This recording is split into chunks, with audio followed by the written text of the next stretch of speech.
बनाने आपके स्वास्थ्य को और भी बेहतर, चुस्त और दुरुस्त लेकर आए हैं आपका अपना पसंदीदा कार्यक्रम हेल्थ मंत्रा। और इस कार्यक्रम में मैं तन्वी अपने सभी दर्शकों का दिल से स्वागत करती हूँ। दोस्तों, हमारे समाज में आज भी सर दर्द को एक आम समस्या के रूप में देखा जाता है।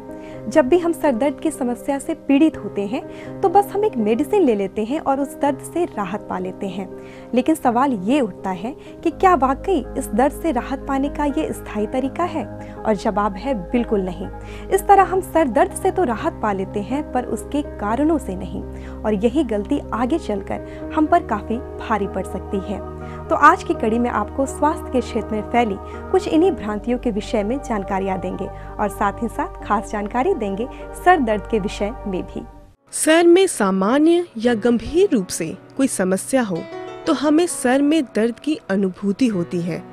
इसे ही सर दर्द कहा जाता है। शरीर के किसी भी अंग में जब कोई तकलीफ होती है या कोई गड़बड़ी होती है तो उस गड़बड़ी का लक्षण होता है दर्द होना। उसी तरह से सर में भी जब कोई गड़बड़ी होती है या कोई खराबी आती है तो उसका एक लक्षण होता है सर में दर्द होना। कहने का मतलब ये हुआ कि सर का दर्द इसलिए ज़्यादा महसूस होता है क्योंकि उसमें रिसेप्टर्स फॉर पेन या पेन रिसेप्टर्स की संख्या बाकी शरीर के तुलना में बहुत ज़्यादा होती है, उनकी घनिष्ठता बहुत ज़्यादा होती है। इसलिए सर का दर्द इतना होता है कि कोई भी तकलीफ हो सर में तो उसका एक लक्षण होता है सर का दर्द। सर में कई क्रियाएं होती हैं जिसमें हर अंग अपना महत्वपूर्ण योगदान देता है। जैसे रक्त की धमनियां रक्त पहुंचाने का कार्य करता है।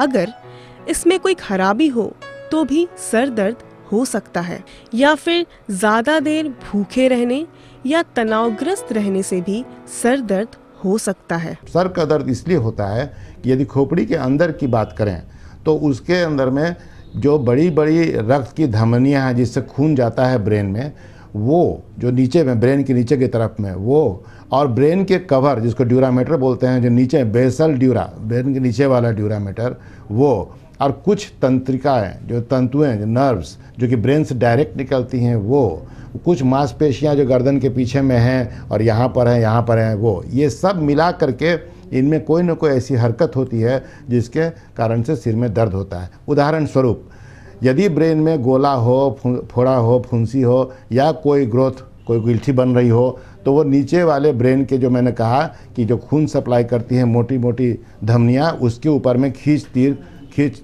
तनाव होता है जिसके वजह से सर का दर्द होता है। सामान्य रूप से शरीर का अन्य अंग जो कि ब्रेन से सीधे जुड़े होते हैं तो भी सर दर्द हो सकता है। अत्यधिक ब्लड प्रेशर के बढ़ने से भी सर दर्द हो सकता है। जैसे मान लीजिए कि किसी को बुखार हो, कस के बुखार हो गया हो, तो बुखार में भी आपको ये बहुत कॉमनली मिलता है कि सर का दर्द होने लगता है। एक अलग चीज़ है कि मेनिंजाइटिस हुआ, अगर बगैर किसी मेनिंजाइटिस के भी बुखार में सर का दर्द होता है। चीनी बहुत कम हो जाने से भी सर में दर्द होता है। थायराइड की बीमारी होने से सर में दर्द होने लगता है। और आपको ये बहुत कस का हाइपरटेंशन हो, ब्लड प्रेशर बहुत बड़ा हो। एक आम धारणा है कि ब्लड प्रेशर अगर है तो हमको सर का दर्द होगा। ये धारणा गलत है। ब्लड प्रेशर के वजह से सर का दर्द नहीं होता है। सर के दर्द के वजह से भले ही ब्लड प्रेशर थोड़ा बढ़ जाए। हाँ, ब्लड प्रेशर यदि बहुत ज़्यादा हो, यानी 180/120 के लेवल का ब्लड प्रेशर और मैलिग्नेंट हाइपरटेंशन जिसको बोलते हैं, उसकी वजह से भले ही सिर का दर्द हो सकता है। इस तरह से अन्य भी बहुत सी बीमारियां हैं जो शारीरिक हैं मगर उस सर के दर्द में उसका एक लक्षण प्रतीत होता है। स्त्रियों में मासिक धर्म के कारण सर दर्द हो सकता है। कई बार स्त्रियों में सर दर्द हार्मोनल परिवर्तन की वजह से भी होता है। सर दर्द से पीड़ित इसलिए होती है ज़्यादा, एक तो जेनेटिक प्रीडिस्पोजिशन बोलते हैं। जैसे मान लीजिए कि कोई मर्द है तो उसको मूंछ हो सकता है, लेकिन लेडीज़ को मूंछ आप नहीं कर पाइएगा। इसी तरीके से जेनेटिक प्रीडिस्पोजिशन होता है सर दर्द के लिए लेडीज़ में। एक बात। दूसरी बात कि एक उनमें प्रॉब्लम यह है, मतलब एक और बात है उनके साथ में, वो है मासिक धर्म। तो जब मासिक उनका होता है उसके आगे पीछे भी सर दर्द होने की बहुत संभावना रहती है, जो हार्मोनल चेंजेस की वजह से सर दर्द होता है। एक टाइप का वो माइग्रेन है।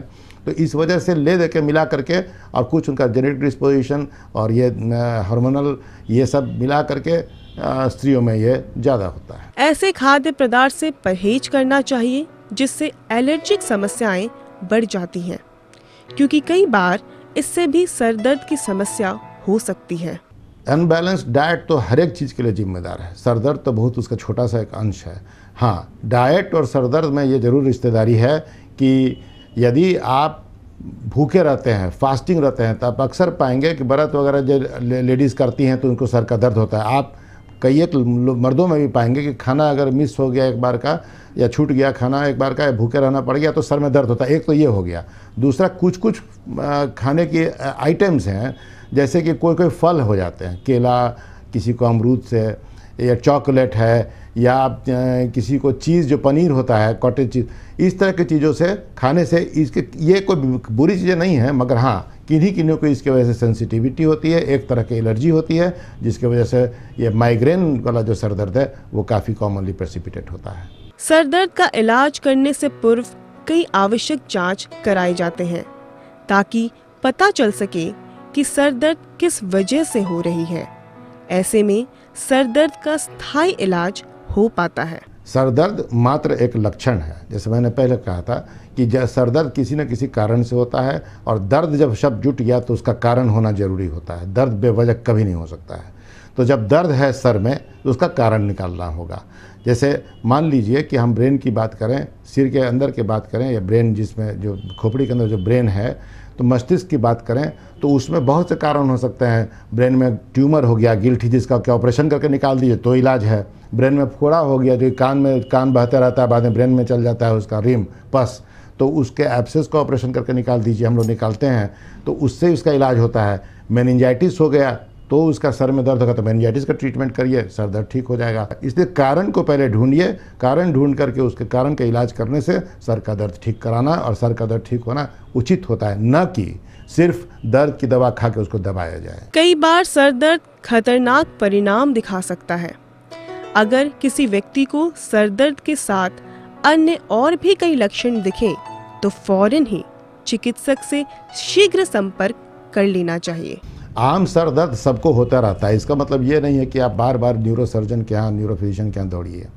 खतरनाक सर दर्द को बहुत आसानी से पहचाना जा सकता है। वैसे सर दर्द जो बराबर बने रहें और आपके डेली लाइफ में इंटरफेयर करते हों और आपका दिनचर्या में वो दखलंदाजी करते हों और बढ़ता जा रहा हो, साथ साथ उसके उल्टी जुट रही है, साथ साथ उसमें कभी कभार चमकी फड़का यदि आ रहा है, सुस्ती साथ में जुट रही है, और यदि सबसे अगर देखने में सामने में धुंधलापन दिखता है, अगर ये 3-4 चीज़ अगर सर के दर्द के साथ जुटी हो तो ये यकीनन डेंजरस हेडेक है, इसका ट्रीटमेंट कराना बहुत ज़रूरी है। मैं दोहराता हूँ, सर के दर्द के साथ में सुस्ती आना, सर के दर्द के साथ में चमकी फड़का आना, सर के दर्द के साथ में उल्टी का जुटना, और सर के दर्द के साथ में यदि किसी एक अंग में कमजोरी हो रही हो, मैं बोलना भूल, कमजोरी हो रही हो, इस तरह के जुटे हुए लक्षण यदि सर दर्द के साथ में, और यह सर दर्द आपके दिनचर्या में इंटरफेयर कर रहा हो, तो यह सर दर्द इलाज कराना जरूरी है, इसको जांचवाना बहुत जरूरी है। दोस्तों, अभी तक आपने जाना सर दर्द क्या है और सर दर्द होने पर हमें किस प्रकार की सावधानियां बरतनी चाहिए। अभी आपके बेहतर स्वास्थ्य से संबंधित कई महत्वपूर्ण जानकारियां हमारे पास और भी हैं, लेकिन उसके लिए आपको करना होगा थोड़ा सा इंतजार। हम बस यूं लौटते हैं एक छोटे से ब्रेक के बाद।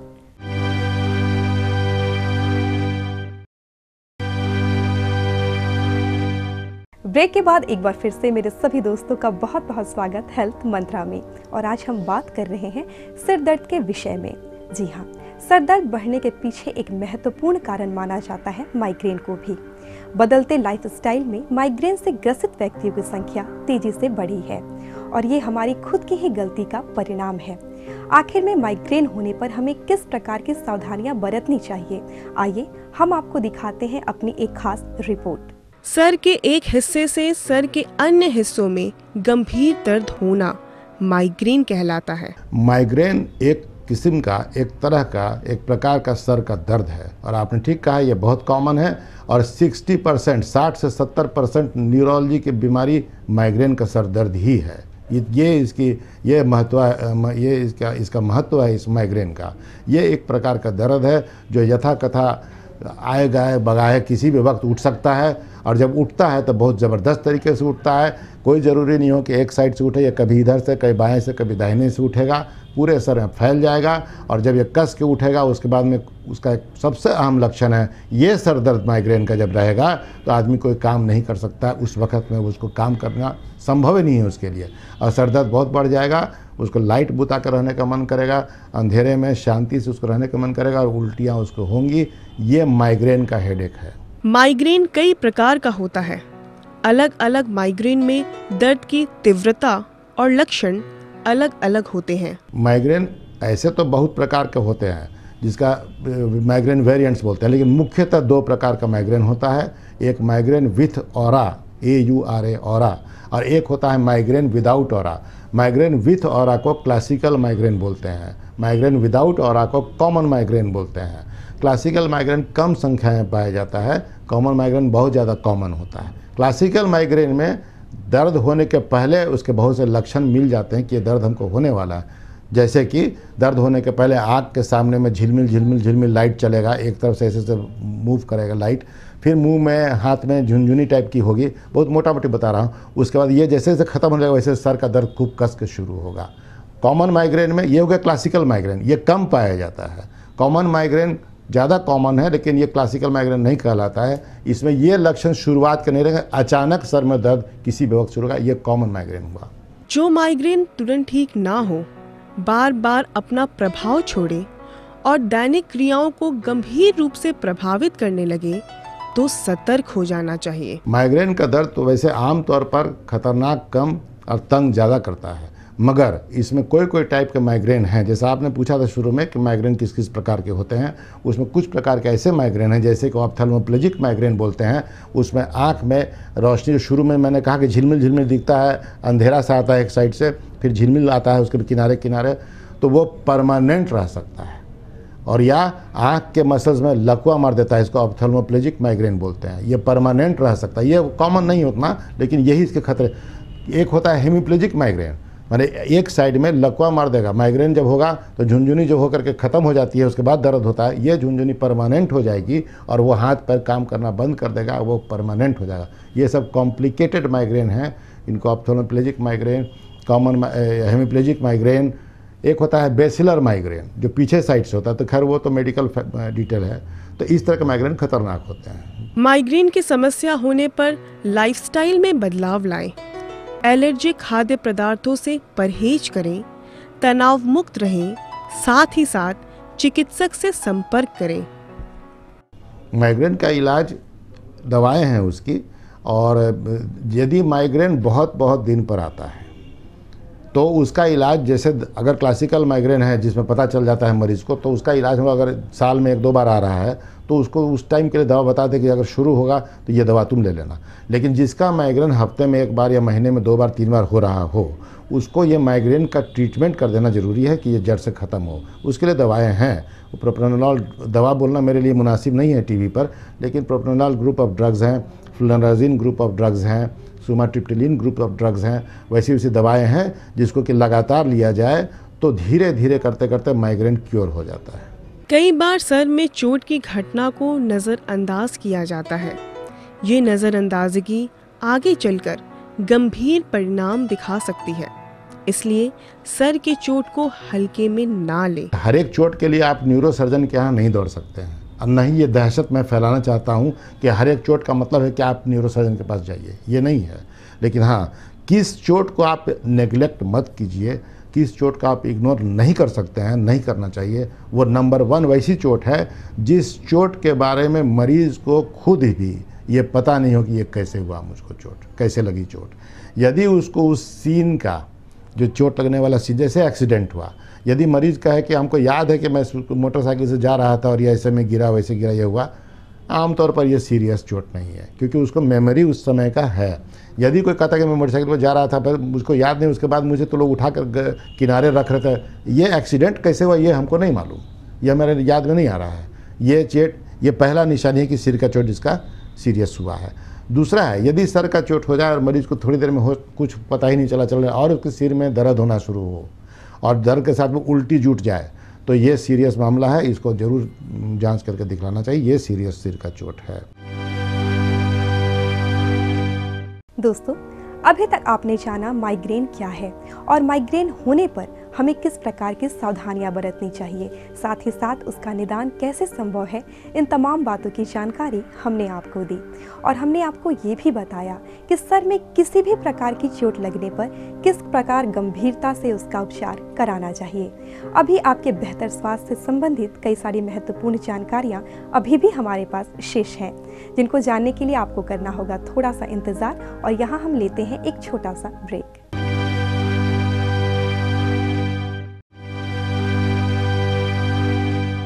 ब्रेक के बाद एक बार फिर से मेरे सभी दोस्तों का बहुत बहुत स्वागत हेल्थ मंत्रा में। और अब हम बात करेंगे गर्दन में दर्द होने की समस्या पर। जी हाँ दोस्तों, जैसे जैसे समय बदला हम मशीन पर ज़्यादा से ज़्यादा निर्भर होने लगे, यानी अपने शरीर को कुछ ज़्यादा ही आराम देने लगे। फलतः हमारा शरीर कई प्रकार के रोगों का घर बन गया है। और अब के समय में एक समस्या आम तौर पर सभी जगह देखी जा रही है, और वो है सर्वाइकल स्पॉन्डिलाइटिस की समस्या। पहले माना जाता था कि ये बीमारी बुजुर्गों को होती है, लेकिन बदलते समय में इस बीमारी ने युवाओं को भी अपने चपेट में ले लिया है। ऐसे में क्या है इस बीमारी के लक्षण और क्या है इसका निदान, ताकि समय रहते ही हम इस बीमारी का सही इलाज कर इससे छुटकारा पा सके। तो आइए हम आपको दिखाते हैं सर्वाइकल स्पॉन्डिलाइटिस के बारे में एक खास रिपोर्ट। गर्दन में उम्र के साथ दर्द की समस्या आती है, लेकिन जब ये उम्र से पहले ही होने लगे तो इसे सामान्य रूप से सर्वाइकल स्पॉन्डिलाइटिस की समस्या कही जाती है। सर्वाइकल स्पॉन्डिलोसिस जो होता है वो गर्दन में 7 रीढ़ की हड्डियां हैं, 7। तो ये सातों हड्डियां एक के ऊपर एक रखी हुई हैं स्टैक बना करके। इस स्टैक बोलते हैं पाइल की तरह, सिक्के की तरह के ऊपर एक। उनके मूवमेंट के लिए, ताकि गर्दन हमारी लचीली रहे, हर एक हड्डी के बीच में एक कुशन होता है जिसको डिस्क बोलते हैं, इंटरवर्टेब्रल डिस्क बोलते हैं। सर्वाइकल स्पॉन्डिलोसिस में यह डिस्क उम्र के साथ साथ ये मुलायम होगी तभी लचीलापन रहेगा। अब मुलायम होने के लिए उसमें नमी होना जरूरी है। कोई भी सूखी ड्राई लकड़ी मुलायम नहीं हो सकती है, तो उसमें नमी होना जरूरी होता है। उम्र के साथ साथ में ये नमी उसकी ख़त्म होने लगती है, इसको डिस्क डिजेनरेशन बोलते हैं। डिस्क उसकी सूख जाती है और सूखने की वजह से वो पचक जाती है और बगल से निकल जाती है पचक करके, जैसे कि कम हवा वाला टायर की तरह, और आपस में हड्डियां सटने लगती हैं। और जब ये होने लगता है तो बहुत तरह का प्रॉब्लम्स क्रिएट होता है, जिसको सर्वाइकल स्पॉन्डिलोसिस का रिजल्ट बोलते हैं। आजकल गलत पोस्चर के साथ टीवी देखने, कंप्यूटर पर काम करने या फिर सोते समय तकिए का सही इस्तेमाल ना करने से सर्वाइकल स्पॉन्डिलाइटिस की समस्या ज़्यादा बढ़ रही है। ये कारण इसमें एक तो जैसे कि नमी घटना शुरू हुई। नमी घटना तो एक नेचुरल प्रोसेस है, उम्र के साथ में होगा। दूसरा है कि इसको घटाने में तीव्रता कैसे आएगी, तो सर पर जो बोझा ढोने का मजदूर काम करता है, जाहिर सी बात है गर्दन उसकी दबते चलेगी। दूसरी बात, आज के दिन में मैंने कहा आपसे कि उम्र के साथ में उसका कुशन यानी डिस्क की नमी की कमी होती है। ये तो उम्र के साथ में कुदरती बात हो गई, लेकिन आज के दिन में बहुत ज़्यादा स्पॉन्डिलोसिस के टाइप का सिंड्रोम क्रिएट हुआ है, स्पॉन्डिलोटिक सिंड्रोम्स, जिसमें कि यंग बच्चे 20-22 साल के, 25 साल के, चूँकि कंप्यूटरीकरण इतना हो गया है, कुछ एक्सरसाइज नहीं है और ज़िंदगी संकुचित हो गई टेबल और कुर्सी के बीच में, चाहे वो छोटा बच्चा हो चाहे जवान हो, कंप्यूटर पर देखते देखते लिखा पढ़ी करते गर्दन के जो मसल्स होते हैं, गर्दन के मांसपेशियाँ होती हैं, वो कमज़ोर पड़ जाती हैं। और कमज़ोर पड़ने की वजह से ये हड्डियाँ आपस में ढीली हो जाती हैं, और ढीली होने की वजह से जो स्पॉन्डिलोसिस का सिंड्रोम, जो सिम्टम्स बुजुर्ग में होता है, वो जवानी में शुरू हो जाता है। जब गर्दन में मूवमेंट के दौरान दर्द की अनुभूति हो, चक्कर आए या झंझनाहट होने लगे, तो समझ लेना चाहिए कि सर्वाइकल स्पॉन्डिलाइटिस ने दस्तक दे दिया है। सर्वाइकल स्पॉन्डिलोसिस का सामान्य लक्षण यह है कि उसके गर्दन में दर्द होगी। दर्द हो कम या बेसी, उसके हाथ में, बाएं में या दाहिने में थोड़ा सा दर्द जाएगा, झुनझुनी टाइप से होगा, उसको सिर में चक्कर देगा। ये मुख्यतः 3 लक्षण हैं। कभी कभी उसको अंधेरा छाता है, जब वो सिर ज़्यादा घुमाएगा जोर से या नीचे झुकेगा तो उसको अंधेरा छाने लगेगा। ये 3-4 चीज़ हैं जिससे कि पकड़ना पड़ता है कि सर्वाइकल स्पॉन्डिलोसिस है। और यदि वो गर्दन पीछे करेगा या बहुत आगे करेगा, ऐसे करेगा, तो उसके गर्दन में काफ़ी दर्द होगा। सर्वाइकल स्पॉन्डिलाइटिस के उपचार के लिए व्यक्ति को सही पोस्चर के इस्तेमाल की सलाह दी जाती है। साथ ही चिकित्सक के द्वारा निर्देशित व्यायाम को अपनाने के लिए प्रेरित किया जाता है। सर्वाइकल स्पॉन्डिलोसिस का मुख्य ट्रीटमेंट हो गया कि इसमें एक कॉलर लगता है जिससे कि इसके मूवमेंट्स को कम किया जाए। मूवमेंट से कम करने से मकसद ये हो जाता है कि जब हमने उसके सुखा दिया उसके डिस्क को और हड्डियाँ आपस में सट गई तो रगड़ खाती हैं। वो रगड़ खाने की वजह से उन पे चारों तरफ से और उसका ग्रोथ होता है, बढ़ जाती है हड्डियाँ, ताकि उस सट के भगवान का कुदरती तरीका है कि आपस में मिल करके उसका हड्डी का मूवमेंट को कम करे। उसको ऑस्टियोफाइट्स बोलते हैं। जो लोग इंग्लिश माने जो टर्म्स को समझ रहे होंगे बच्चे समझ जाएंगे, ऑस्टियोफाइट्स बोलते हैं ये आपस में। तो अगर सर्वाइकल कॉलर लगा देते तो मूवमेंट कम हो जाएगा गर्दन का, तो वो ऑस्टियोफाइट थोड़े कम हो जाएंगे तो दर्द कम हो जाएगा। उसके साथ साथ में एक्सरसाइजेस होते हैं गर्दन के। बहुत गलतफहमी है लोगों में कि गर्दन का एक्सरसाइज वैसे नहीं ऐसे। गर्दन का एक्सरसाइज इसका बहुत सिस्टमैटिक और बहुत तरीके से करना होता है। गलत तरीके से एक्सरसाइज करेंगे सर्वाइकल स्पॉन्डिलोसिस में तो गर्दन का दर्द या स्पॉन्डिलोसिस बढ़ जाएगा। फॉर उदाहरण स्वरूप कि जब आप एक्सरसाइज करें तो गर्दन का मूवमेंट नहीं हो मगर मसल पर जोर पड़े। जैसे मैं अभी अपने ठुड्डी को दबाता हूँ तो मेरा सिर तो मूव नहीं किया, लेकिन मैंने दबाया तो मेरा मसल्स खींचा उसको। वैसे ही पीछे से अगर मैं ठेलूंगा तो मेरा मुंह सिर नहीं पीछे जाए मगर रुका रहे हाथ से तो मेरा मसल्स पीछे खींचेगा लेकिन मूवमेंट नहीं होगा। इनको बोलते हैं आइसोमेट्रिक एक्सरसाइजेस, ताकि मूवमेंट नहीं हो लेकिन मसल्स पर जोर पड़े। इस तरह का एक्सरसाइज मस्ट है, अदरवाइज गलत हो जाएगा। दोस्तों, आज की कड़ी में हमने आपको सर दर्द, गर्दन के दर्द और माइग्रेन के बारे में ढेरों जानकारियां दी। साथ ही साथ ये भी बताया कि अगर आप इनमें से किसी भी प्रकार की बीमारियों का शिकार होते हैं तो उसका सही निदान क्या है। जी हाँ, अपनी किसी भी बीमारी को, किसी भी समस्या को हल्के तौर पर बिल्कुल ना लें। शुरुआती स्तर पे ही अगर आप अपनी समस्या को लेकर गंभीर होंगे, सचेत होंगे तो आगे ये समस्या बड़ा रूप धारण बिल्कुल नहीं करेगी और समय रहते ही आप इससे निजात पा सकेंगे। अभी आपके बेहतर स्वास्थ्य से संबंधित कई सारी महत्वपूर्ण बातों की जानकारी अभी भी हमारे पास है, लेकिन समय की पाबंदी है और घड़ी की सुइयां इस बात की ओर इशारा कर रही है कि हमारा वक्त हो चला है आपसे इजाज़त लेने का। लेकिन अगर आपके मन में है कोई सवाल या फिर देना चाहते हैं आप हमें कार्यक्रम से संबंधित किसी भी प्रकार का सुझाव, तो आपका खुले दिल से स्वागत है। आप हमें मेल कर सकते हैं। मेल करने के लिए हमारा ईमेल आईडी नोट करें। हमारा ईमेल आईडी है etvhealthmantra@gmail.com। इन्हीं बातों के साथ मैं तन्वी अपनी पूरी हेल्थ मंत्रा की टीम की तरफ से आपसे लेती हूँ इजाज़त। नमस्कार।